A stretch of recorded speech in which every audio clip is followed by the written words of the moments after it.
Hi guys, this video is going to be something a little bit different and a little bit fun. We're going to take a look at the iconic scene from the classic war movie, A Bridge Too Far.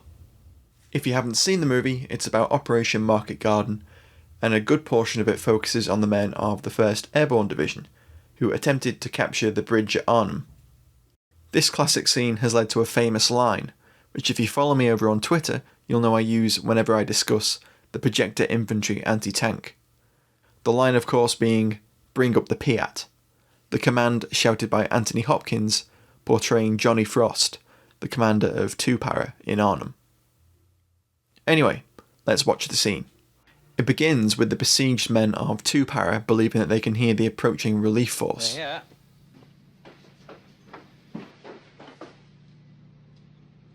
Steady call. Ahead, chaps.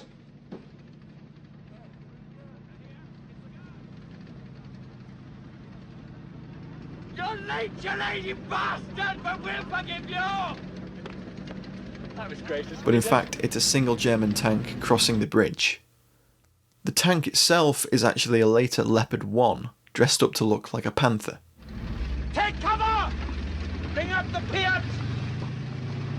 So the PIAT team take up their position. It's already loaded, which is plausible as action was expected, but often it was just carried cocked. When fired directly, the PIAT had an effective range of just over 100 yards. In the scene, the PIAT gunner opens up way too soon, and he's clearly given the tank way too much lead as well. Now, the interesting thing about this is the PIAT is being fired from an elevated position, which makes judging the fall of shot more difficult. This is actually something we see in contemporary accounts. In his book Arnhem Lift, Diary of a Glider Pilot, Lewis Hagen describes firing a PIAT at a Stug from an attic during the fighting in Arnhem. Describing the action, he said, "The direction was perfect, but it fell about 20 yards short." Similarly, there are accounts from Home Army members fighting in Warsaw during the uprising, which describe exactly the same thing, when firing down from the upper stories of buildings. Anyway, so while we have it paused here, we can see that the spigot is visible in the bomb tray.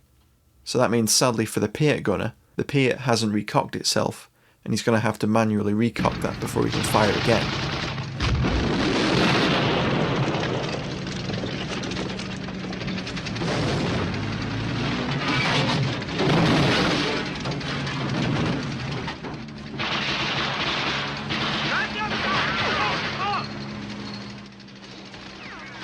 So the PIAT team has another crack at the mocked up Panther as it passes the house.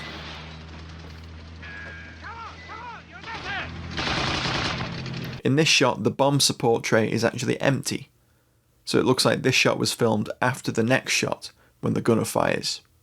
Or maybe Anthony Hopkins is a well-practiced PIAT number 2 and loaded the bomb very quickly.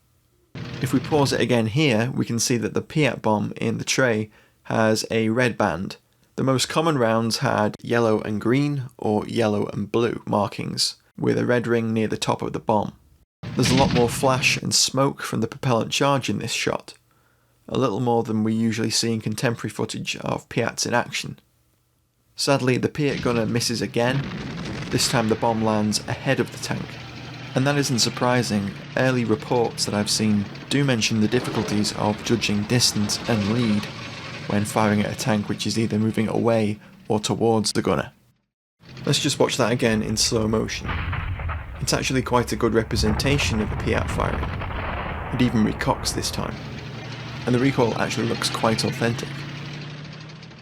Okay, now let's watch the PIAT's very first on-screen appearance, from the 1946 film Theirs Is the Glory. If you haven't seen Theirs Is the Glory, I highly recommend you watch it.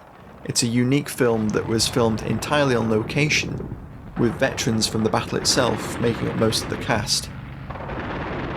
So in this scene, some Paras are trying to fight through to Arnhem, but have been pinned down on the road by enemy armoured vehicles. Can we have a shot at the PIAT, sir? Okay, off you go. The PIAT team are actually seen to be moving around to the flank to get a good shot at the tank.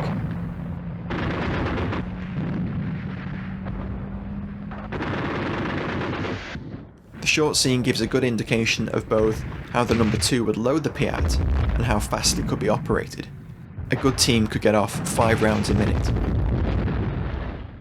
Theirs Is the Glory also features another brilliant scene with Corporal Dixon knocking out a Panther. Theirs Is the Glory is absolutely fascinating in its own right, and you should check it out if you get the chance. You should also definitely check out our friend RM Military History's new video all about the film. The PIAT's been in numerous other films and television programmes since 1946, but this is one of the first and probably one of the best on-screen appearances of the PIAT. Thanks for watching, guys. I thought it'd be fun to break down the PIAT's most famous on-screen appearance. If you'd like to know more about the PIAT, you can pick up a copy of my brand new book looking at the PIAT's design, development and operational history. There's a link to where you can pick a copy up in the description box below. Don't forget to like, share and subscribe. Thanks again for watching, and I'll see you in the next one.